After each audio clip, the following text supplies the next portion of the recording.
Salmo 125, eu estarei lendo aqui na versão King James. Se a sua versão for muito diferente da minha, não leia na sua, escute, mas se for parecida, aí você vai acompanhando. Está escrito assim: aqueles que confiam no Senhor serão como o monte de Sião, que não podem ser abalados, mas permanece para sempre. Como os montes estão à roda de Jerusalém, assim o Senhor está ao redor do seu povo daqui em diante e para sempre. Pois a vara dos perversos não descansará sobre a sorte dos justos, para que os justos não estendam as suas mãos para a iniquidade. Faze o bem, ó Senhor, àqueles que forem bons, e àqueles que são retos em seus corações. Quanto àqueles que se desviam para os seus caminhos tortos, o Senhor os levará com os trabalhadores da iniquidade, mas a paz estará sobre Israel. Amém? Feche seus olhos. Amado Deus, mais uma vez, Pai, nós queremos glorificar o Teu nome, Te enaltecer, Te agradecer pela oportunidade de estarmos na Tua casa, Senhor. O Senhor já falou conosco através das orações, através dos louvores, e agora nós desejamos que o Senhor fale conosco também através da Tua palavra. Então, que nós possamos estar atentos, ó Deus, e que a Tua palavra encontre nos nossos corações um solo realmente frutífero, para que essa palavra frutifique, Pai, e gere transformação nas nossas vidas. Assim nós oramos, em nome do Senhor Jesus. Amém. Graças a Deus. Há algum tempo atrás eu ouvi uma pessoa fazendo uma analogia, eu achei interessante, e eu quero me valer dela para introduzir essa conversa, essa ministração. Uma pessoa disse assim para mim: olha, o reino de Deus, ou no reino de Deus, existe uma moeda esta que faz as coisas acontecerem. E essa moeda do reino que faz com que as coisas aconteçam, ela é a fé. Semelhante ao dinheiro que você tem na sua conta bancária, na sua carteira, sem o qual você não consegue comer, você não consegue beber, você não consegue morar, você não consegue vestir. A gente sabe que nesse sistema ou na conjectura em que nós estamos inseridos, o dinheiro, ele basicamente circula em todas as nossas relações sociais, e sem ele fica difícil fazer as coisas. Da mesma forma é no reino de Deus. Sem essa moeda chamada fé, você não consegue fazer praticamente nada. Não é à toa que no livro de Hebreus, em seu capítulo 11, que é o capítulo da Bíblia onde talvez mais se fale sobre fé e mais se ensine sobre a fé, está escrito que sem fé é impossível agradar a Deus. Não está escrito lá que sem fé é difícil agradar a Deus. Não está escrito lá que sem fé é complicado agradar a Deus. Está escrito lá que sem fé é impossível agradar a Deus. E o autor continua: porque aquele que se aproxima de Deus precisa crer que Ele existe e que é galardoador, ou seja, Ele é recompensador daqueles que o buscam. Então, se você, se nós queremos nos relacionar com Deus, a fé, ela já começa aí. Eu preciso me aproximar de Deus, crendo que Ele existe, embora eu não o veja. E que além de saber que eu não vejo, mas que Ele existe, que Ele ainda é bom para recompensar aqueles que o buscam. Embora, como eu estou dizendo para você, essa moeda chamada fé, ela seja imprescindível, ela seja fundamental para a nossa vida, ela é uma palavra que é difícil de conceituar. Porque quando você olha para a palavra de Deus, em alguns momentos você é levado a entender que fé é a mesma coisa que confiança. Em outros momentos você olha para a palavra de Deus e você é levado a entender que fé é a mesma coisa que certeza. Em outras situações, fé é uma crença, por exemplo. E, na verdade, embora seja difícil de trazer um conceito específico para a fé, é verdade que fé são todas essas coisas. Por que você está dizendo isso para mim? Eu estou dizendo isso para você porque nós acabamos de ler o Salmo de número 125, e para este Salmo, a palavra fé é sinônimo de confiança. Aqui, no Salmo 125, fé é confiança. E eu queria conversar com você nessa noite, fazendo uma exposição deste Salmo, Salmo 125, onde nós temos ao menos 4 benefícios da fé, ou 4 bênçãos que a fé traz sobre nós. Você vai ver aqui nesse Salmo que a fé, ela nos traz firmeza. Você vai ver aqui nesse Salmo que a fé nos garante a santidade. Você vai ver aqui nesse Salmo que a fé nos aponta para uma esperança.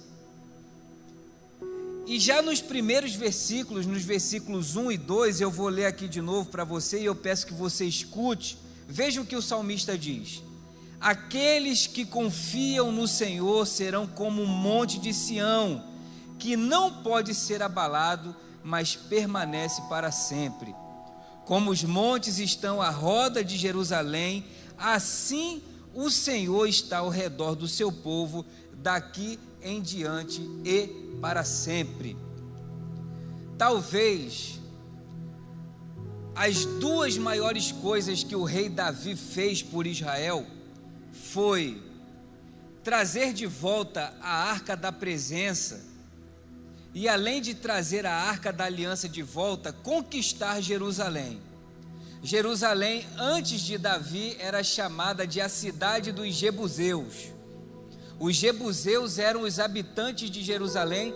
Jerusalém era uma cidade extremamente fortificada, e a história nos diz que para que Davi pudesse se apropriar daquela cidade, daquele território, ele precisou invadir por aquedutos, uma vez que haviam fortificações e a cidade ela era praticamente uma cidade intransponível.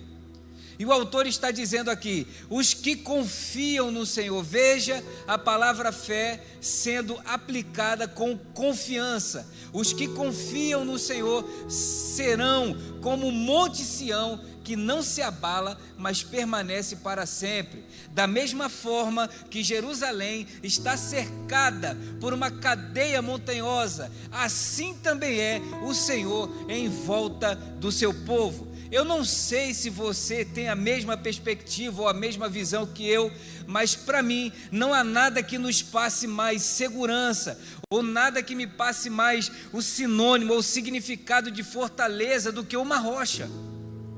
Inclusive o próprio Cristo diz isso no Sermão da Montanha, acerca da firmeza da fé cristã, ou acerca da firmeza daqueles que depositam a sua fé nele. Um homem que ouve as minhas palavras e as pratica, eu o comparo a um homem sábio e prudente que edificou a sua casa sobre a rocha. Rocha, meu irmão, é um sinônimo ou uma metáfora na Bíblia para firmeza, para solidez, para certeza.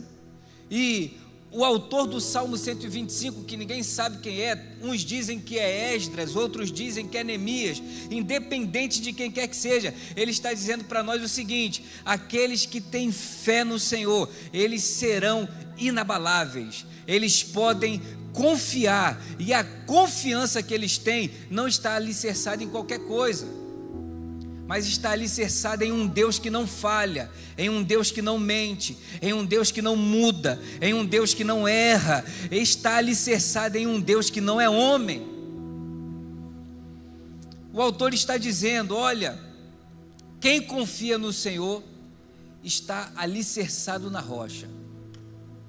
É como o monte Sião, que não se abala, mas permanece para sempre.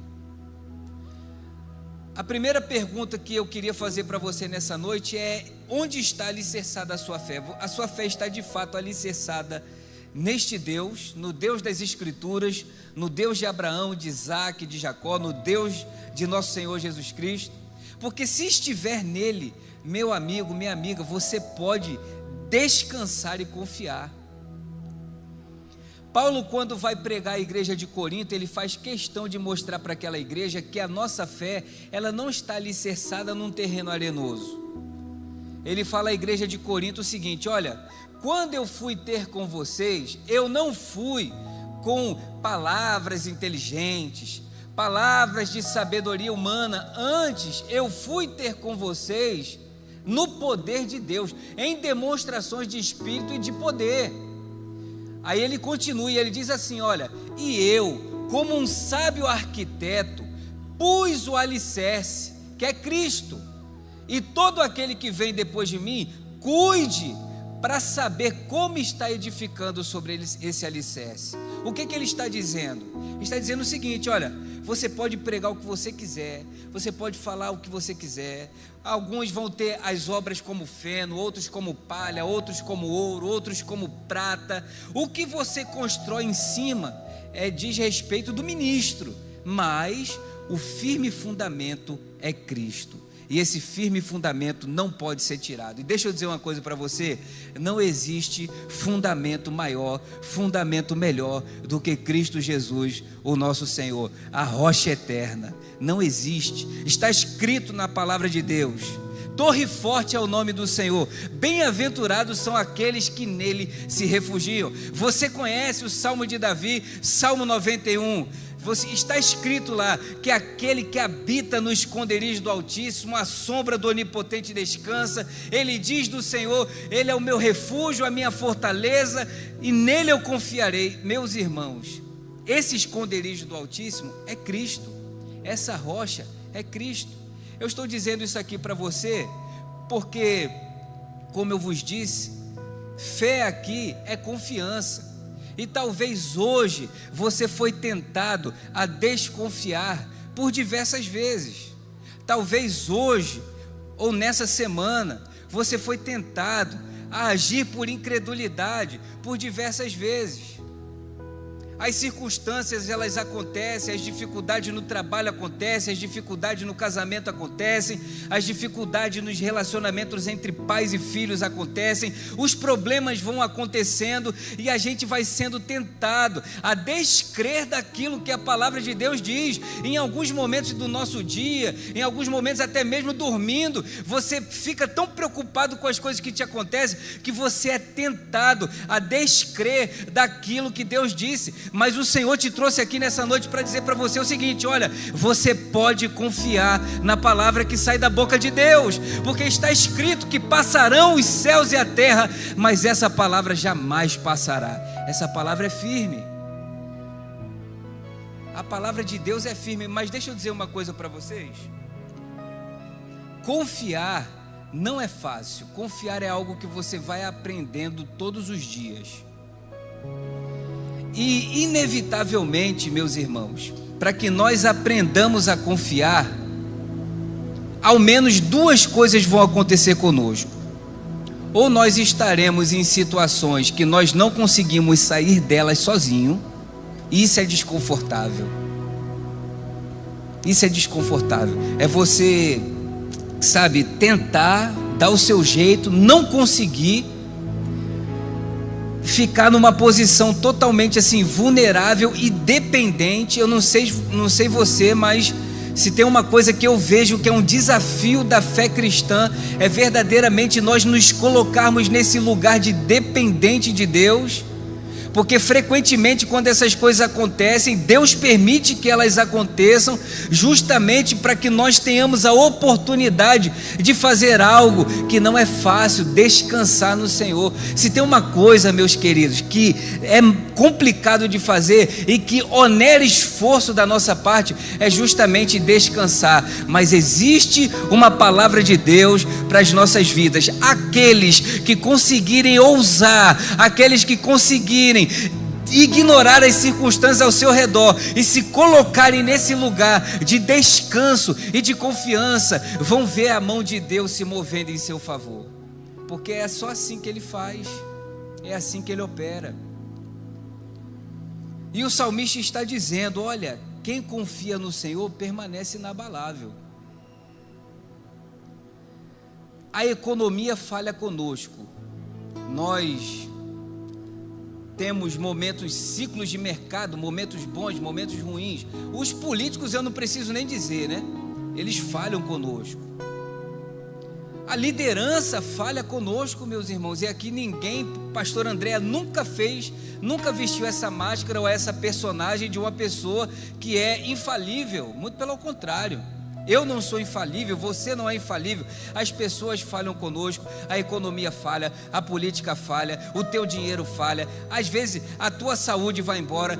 As coisas nas quais nós confiamos, elas falham. Mas experimente você confiar no Senhor, que você vai ver que Ele não falha. Ele faz o que precisa ser feito para não deixar a palavra dele cair em terra. Ele usa a mula, Ele usa corvo, Ele usa teu patrão que é ímpio, Ele usa quem Ele quiser para mostrar que a palavra dele é fiel e que nele você pode confiar. Nós estamos em uma jornada para aprendermos a confiar e a depender de Deus. E é por isso que às vezes o dinheiro é tão curtinho, não é? Você tem que orar para Deus enviar. É isso mesmo, é para você aprender a confiar no Senhor. É por isso que às vezes você está cheio de amigos em algum momento, mas depois quando você precisa, todo mundo te abandona. Justamente aí, para que você aprenda que os homens falham, mas que Deus não falha. Nós estamos nessa jornada. E fé é isso, fé é confiar. Vamos prosseguir nessa jornada da fé aqui do Salmo 125. Versículo 3 está escrito assim: pois a vara dos perversos não descansará sobre a sorte dos justos, para que os justos não estendam as suas mãos para a iniquidade. Há quem diga, como eu já disse aqui, que esse salmo ou ele é de Esdras ou de Neemias, ou é do tempo do retorno do cativeiro babilônico e faz parte do contexto cultural, do contexto histórico da reconstrução de Jerusalém. Você sabe, conhece bem a história, o povo pecou, Deus resolveu disciplinar, porque Deus é um pai que ama, e o pai que ama repreende o filho para que ele não permaneça no caminho errado. Deus permite que a Babilônia invada Judá em 3 situações, em 3 momentos diferentes. Eles passam 70 anos em cativeiro, aprendendo a serem fiéis em uma terra estrangeira, uma vez que não foram fiéis na terra da promessa, na terra que Deus havia dado a eles. Depois que esses 70 anos acabam, eles voltam, e quando eles voltam, a cidade de Jerusalém está sitiada. Existem samaritanos ali, existem outras nações que estão morando ali, os muros estão derrubados, eles têm uma tarefa árdua, que é a tarefa de reconstruir. E nesse contexto de reconstrução, nesse contexto de cidade sitiada, de cidade dominada, nesse contexto de povos pagãos usando a terra que Deus havia santificado e dado aos seus pais, eles são tentados a de alguma forma achar que é bom ser ímpio, que de alguma forma a vida do ímpio prospera, a vida do ímpio vai bem. Esse dilema, irmão, que talvez você tenha, deixa eu te dizer uma coisa, é antigo nas escrituras. Isso aconteceu até mesmo com Asaf. Fala sério, você nunca parou para olhar para a vida de uma pessoa e se comparar com ela, dizendo assim: rapaz, fulano não serve a metade do que eu sirvo, fulano não dizima, fulano não oferta, fulano é ímpio, fulano cresce dando a volta nos outros, mas está lá, aparentemente o casamento está bem, aparentemente a vida financeira está bem, aparentemente a saúde dele está bem. Às vezes nós nos pegamos nesse tipo de contexto de situação, e deixa eu te dizer uma coisa: se tem algo que prejudica o meu crescimento e o seu crescimento, é a tal da comparação com os outros. Eu não sei se você volta e meia faz isso, mas se você faz, deixa eu te dar um conselho: pare, porque ainda mais nesse contexto que a gente vive de mídias sociais, de rede social, onde as pessoas só postam quando tudo vai bem, ninguém posta derrota, volta e meia, é muito difícil você ver alguém chorando, amargando alguma coisa ruim que lhe aconteceu. É difícil as pessoas chegarem para dizer: olha, eu fiz um negócio aqui e deu errado. Muito pelo contrário, o que a gente mais vê são lugares paradisíacos, o que a gente mais vê são pessoas que aparentemente estão prosperando, é alguém com a mão no volante, quando você olha lá para o símbolo do carro, é um carro da Porsche, é um Volvo, ou sei lá o que quer que seja. Você olha para a vida dessas pessoas e você diz assim: caramba, está dando certo para todo mundo, menos para mim. Deixa eu te dizer uma coisa: além de você provavelmente estar sendo enganado, porque nas redes sociais ninguém conta derrota, além disso, está escrito que Deus não permite por muito tempo que o ímpio prospere. Deus não permite por muito tempo que as coisas vão tão bem assim na vida daqueles que não servem, justamente para que eu e você não sejamos tentados e enganados a achar que é vão servir a Deus. Não é vão servir ao Senhor, não é vão ser fiel. Ah, irmão, você está viajando. Deixa eu ler para você de novo, versículo 3: pois a vara dos perversos não descansará sobre a sorte dos justos. O que é que está escrito aqui? Não está escrito aqui que por um determinado tempo o justo vai prevalecer, o ímpio, perdão. Não está escrito aqui que por um tempo o ímpio não vai dar a volta e de alguma forma se sair bem, se sair por cima. Não está escrito que isso não vai acontecer. Esse mundo é mau, esse mundo é perverso. Agora a promessa que Deus faz é que isso não vai acontecer por muito tempo. Está escrito: pois a vara dos perversos não descansará sobre a sorte dos justos, para que os justos não estendam as suas mãos para a iniquidade. Ou seja, para que aquele que é justo pense que é vão servir a Deus e resolva andar pelo caminho da injustiça, pelo caminho da perversidade. Aqui está um outro benefício da fé. A fé te ajuda a permanecer santo. A fé te ajuda a permanecer fiel. Pela fé, seja fiel. Pela fé, seja justo. Pela fé, seja íntegro. Pela fé, seja honesto nos seus negócios. Pela fé, só queira o que é seu. Pela fé, pela fé, pela fé. Porque vai chegar o momento, irmão. Vai chegar o momento. Se tem uma coisa que é infalível, é a lei da semeadura. Está escrito: aquilo que o homem semear, isso também ele ceifará. Se você está plantando justiça, se você está plantando honestidade, se você está caminhando em retidão, deixa eu te dizer uma coisa: pela fé vai chegar o momento da colheita. Você só precisa permanecer fiel. De todas as coisas que nós precisamos desprender esforço, a mais importante é ser fiel. Não é que eu estou dizendo aqui que você depois não vai trabalhar, você não vai estudar, você não vai se empenhar. Você vai fazer tudo isso, mas todas essas coisas precisam estar alicerçadas na fidelidade. E deixa eu te dizer, se você for fiel, isso aqui não é papo de teologia da prosperidade, eu não estou pregando a barganha aqui com você, eu estou apenas dizendo o que a Bíblia diz: ser fiel até a morte, ser fiel no pouco, porque sobre o muito eu te colocarei, ser fiel até a morte, eu te darei a coroa da vida. Está escrito, irmãos, Deus abençoa quem é fiel. Então seja fiel, que a sua fé te faça permanecer em fidelidade. Não é fácil. Às vezes, realmente, por um determinado tempo, o ímpio, a coisa vai bem, e além de ir bem para eles, vai mal para nós. E o que eu vou falar aqui para você, eu tenho certeza que já tenha sido talvez a sua experiência, de ser chefiado por alguém que é ímpio e ainda ser pisado por ser cristão, ainda ser de alguma forma humilhado, desdenhado por ser cristão. Isso já aconteceu com você? Já aconteceu comigo. No antigo lugar que eu trabalhava, o meu apelido era Bíblia. Não me chamavam pelo nome: ei, Bíblia. Para mim não era um insulto, né? Mas para eles era um insulto.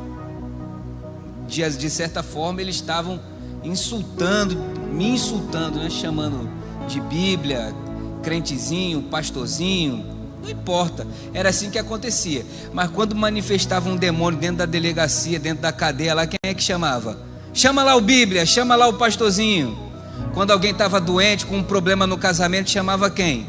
Vai acontecer assim com você também, se não já acontece, irmão. Se não já acontece, porque Deus faz a diferença na minha vida e na sua vida, faz ou não faz? Então permaneça fiel, permaneça amando essas pessoas que por um certo período são quase que um faraó na sua vida, né? Você faz tudo certinho ali, trabalha honestamente, trabalha direitinho. Irmão, fala sério, isso acontece. Você trabalha num ambiente, você é correto, o outro que trabalha ao seu lado não é correto, mas sabe aparecer para o patrão. Para o patrão, quem é um funcionário bom? É o outro que aparece, não é assim? Mas permanece fiel, você vai ver se daqui a pouco Deus ele não move o que tem que mover, Ele não faz o que tem que fazer para mostrar que a palavra dele é verdadeira. Continuando na jornada da fé, versículo 4, está escrito assim: faze o bem, ó Senhor, àqueles que forem bons e àqueles que são retos em seus corações. Faze o bem, ó Senhor. Aqui nós estamos vendo a fé impulsionando ou levando o salmista a orar.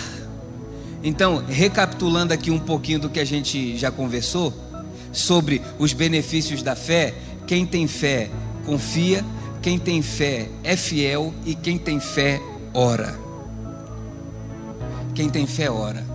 E deixa eu dizer uma coisa para você, irmão: quem tem fé e ora jamais é decepcionado.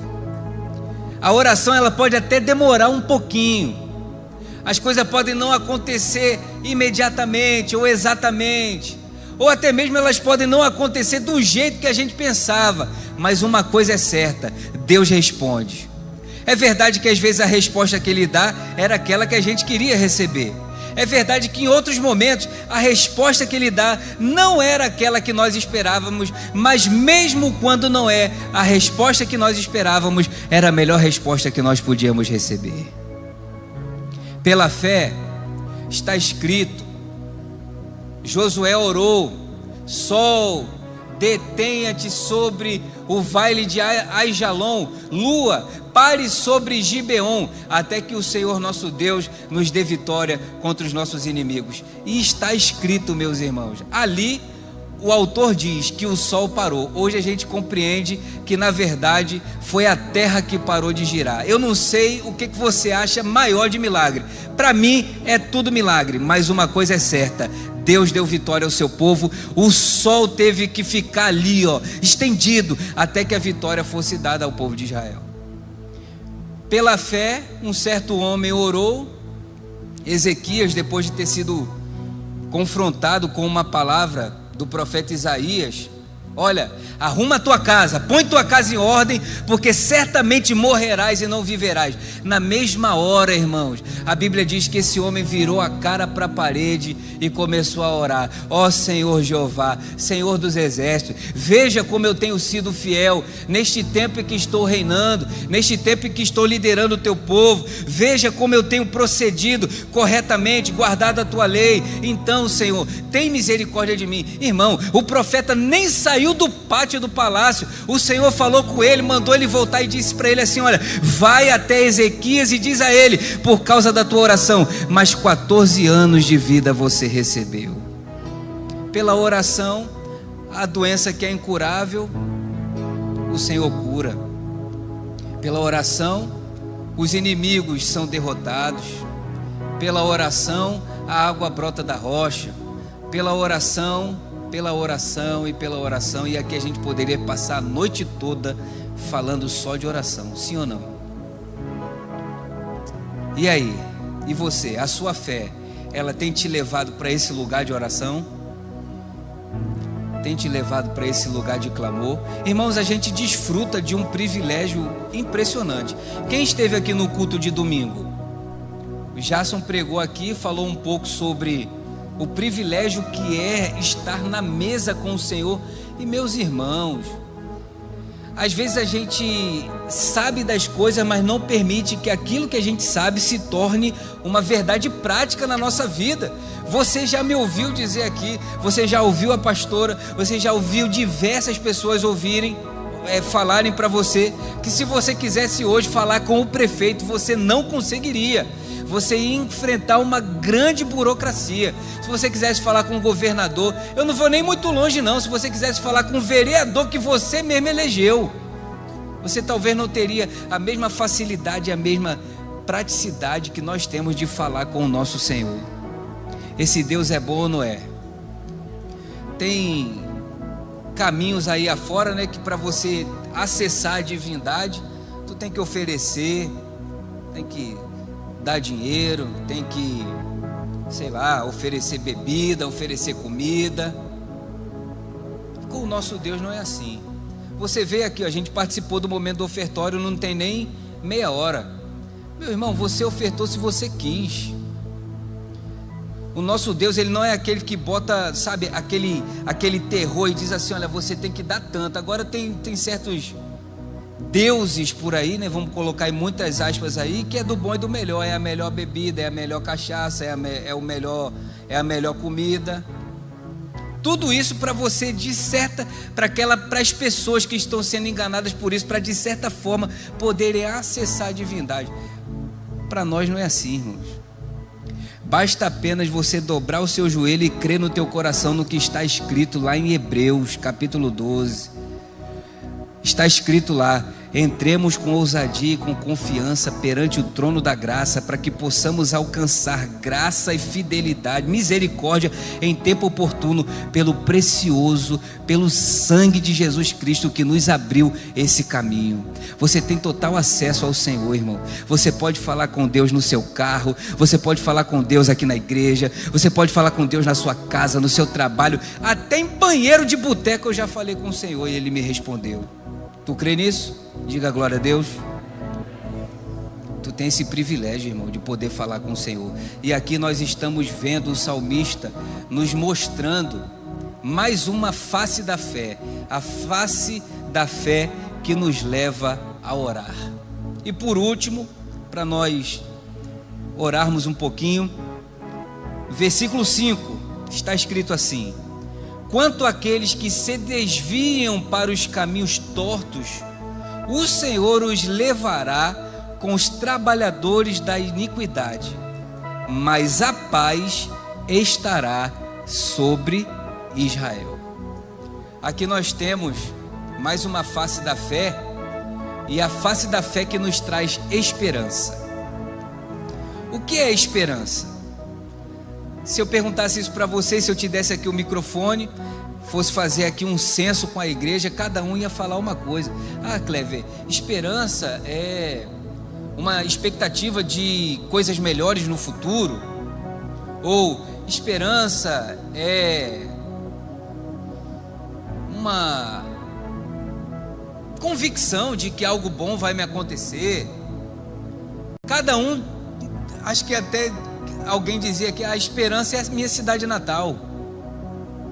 Uns iam chamar a esperança de lugar geográfico, outros iam falar de perspectiva de futuro. Independente do que quer que seja, as escrituras, a palavra de Deus nos mostram que existe uma esperança reservada para nós, e nós não podemos perder essa esperança de vista.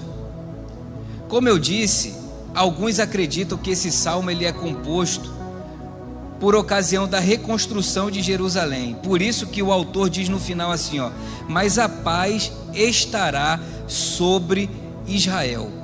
Ao mesmo tempo em que o Senhor vai julgar os ímpios, ao mesmo tempo que o Senhor vai retribuir de maneira justa aqueles que viveram em uma vida de pecado, Ele fará com que a paz reine sobre Israel. O que é que está sendo dito aqui? Isso é um pequeno prenúncio daquilo que Cristo e que os apóstolos diriam mais na frente, anos depois desse salmo ter sido escrito, e é aquilo que você tem ouvido hoje.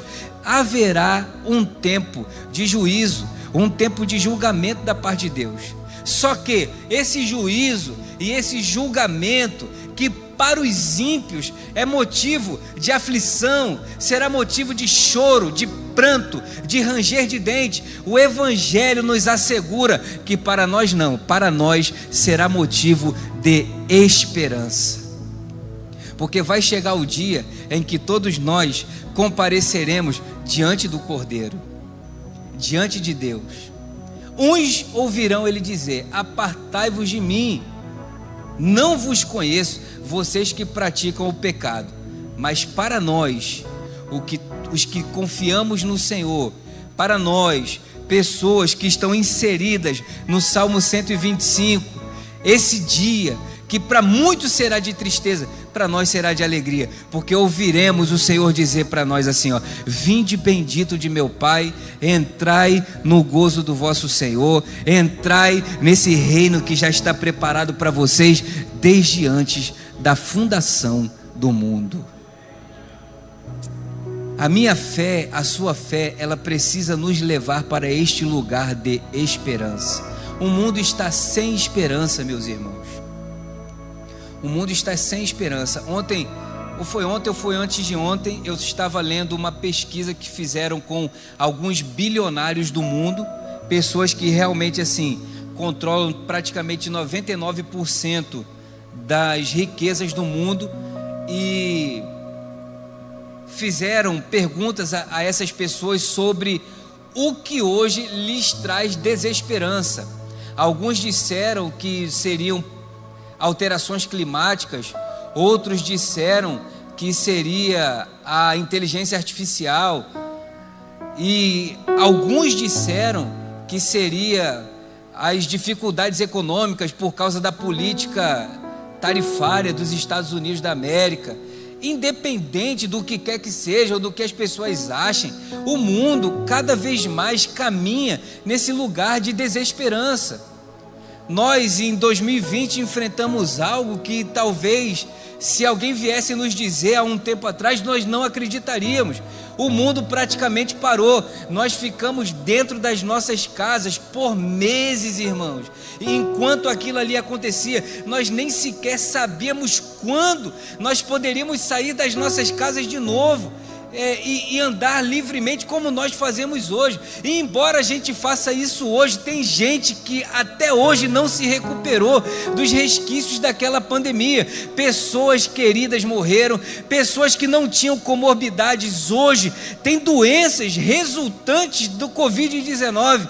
As doenças estão se multiplicando, as guerras estão acontecendo, é o Camboja contra a Tailândia, a Rússia contra a Ucrânia, os Estados Unidos contra enfim, as guerras estão acontecendo, a desesperança vai acontecendo, a inflação vai crescendo, seu dinheiro cada vez compra menos coisa, a desesperança ou descrédito no emprego. Irmãos, a desesperança caminha por aí, mas deixa eu dizer uma coisa para você: para nós, a nossa esperança é viva.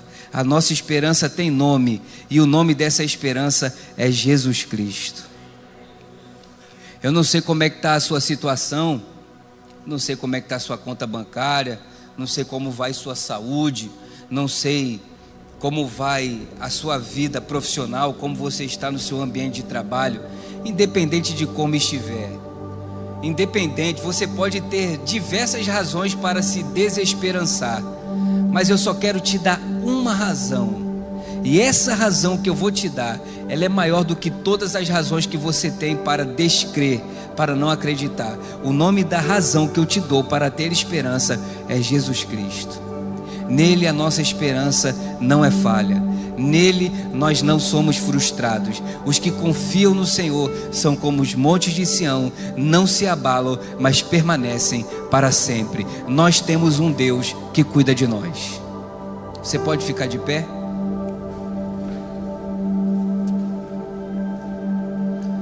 Isaías, ele nos disse uma coisa muito interessante. Ele disse algo que muitas pessoas pararam para pensar e viram assim que é realmente muito difícil. E o que o profeta Isaías nos diz ele é um termômetro para medir o amor de Deus por nós. Veja, Isaías diz assim: por algum acaso, uma mãe pode se esquecer do filho que amamenta de maneira que não se compadeça dele? É muito difícil isso acontecer. O amor de mãe, talvez, depois do amor de Deus, seja o maior amor ou a maior experiência do que é amar. Isso aí só as mulheres que são mães vão poder saber.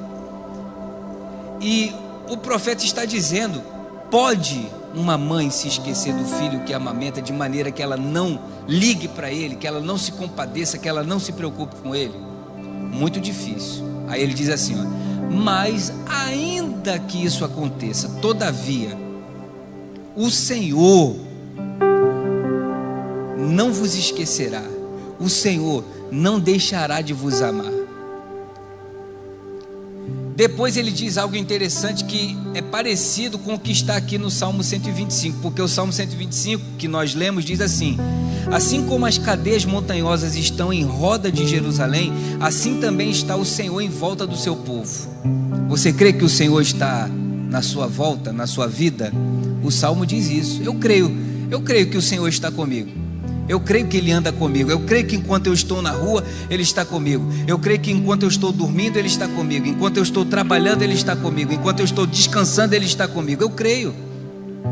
E do mesmo jeito que está escrito aqui no Salmo 125, aí o profeta Isaías continua. Ele diz assim, olha: eis que o teu nome, Jerusalém, porque ali o profeta está falando para a nação de Israel. Ele diz assim: eis que o teu nome, Jerusalém, está gravado na palma da mão do Senhor, e os teus muros continuamente diante dos seus olhos.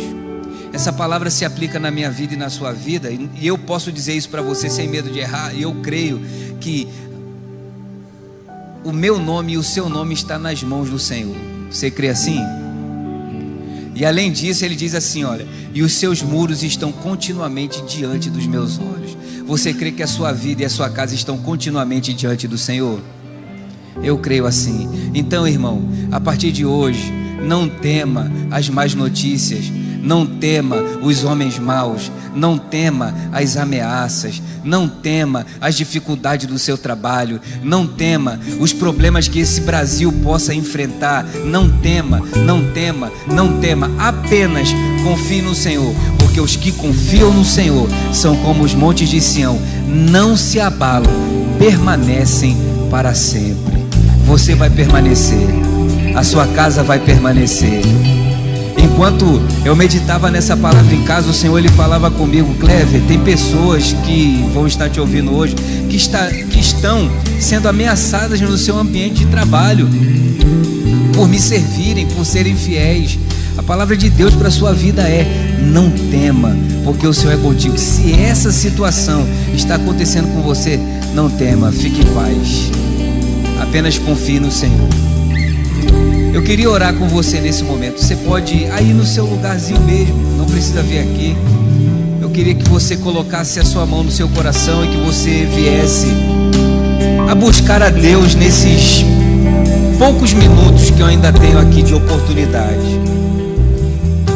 Eu não sei se você chegou aqui desesperançoso, talvez o seu 2025 não foi tão bom quanto você gostaria. E assim como eu preguei aqui, talvez você possa ter se comparado com outras pessoas. Você olhou para outras pessoas, a vida delas andou mais do que a sua. Eles ganharam mais dinheiro que você, venderam mais que você, prosperaram mais que você. Você ficou desesperançoso. Ou talvez você recebeu uma notícia triste nesse final de ano, um desemprego ou o que quer que seja. Deixa eu te dizer uma coisa: os que confiam no Senhor são como os montes de Sião, não se abalam, mas permanecem para sempre. Confie no Senhor e você vai permanecer. Pai, em nome de Jesus, nós queremos te agradecer, Deus, por ter nos trazido até a tua casa nessa noite. Muito obrigado, Jesus. Obrigado por estar tão perto de nós, Senhor. É verdade que às vezes nós não nos damos conta disso, nós não percebemos isso, mas o Senhor não nos abandona. O Senhor está sempre perto, sempre próximo. O Senhor está sempre conosco. E eu te agradeço por isso, porque o Senhor, sim, como o Salmo 125 diz, o Senhor é como as montanhas em volta de Jerusalém. É o Senhor assim na minha vida e na vida dos meus irmãos. É o Senhor em volta das nossas famílias. É o Senhor em volta das nossas casas. E nós te agradecemos por isso, Senhor. Muito obrigado, Jesus.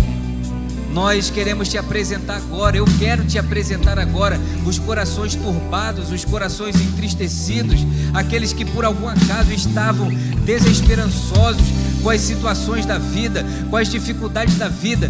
Deus, em nome de Jesus, que o Senhor possa fazer com que essa pessoa se sinta firme, firme no Senhor, firme nas tuas palavras, firme nas tuas promessas, firme naquilo que o Senhor lhes disse, para que assim, Deus, para que dessa forma elas possam permanecer inabaláveis, elas possam permanecer contigo e ver o que o Salmo 125 diz: o Senhor fazendo a diferença na vida daqueles que servem, na vida daqueles que são fiéis, o Senhor atendendo a oração dos justos.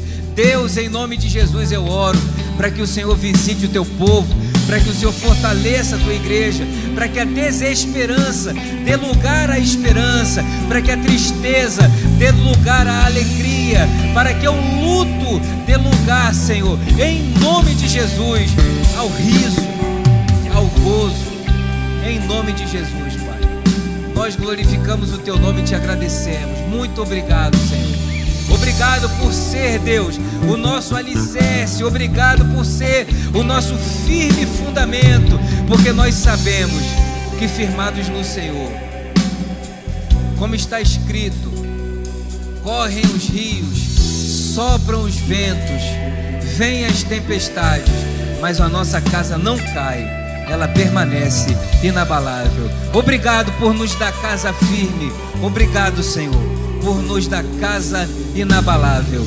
Assim nós oramos e te agradecemos em nome de Jesus. Amém. Deus abençoe você.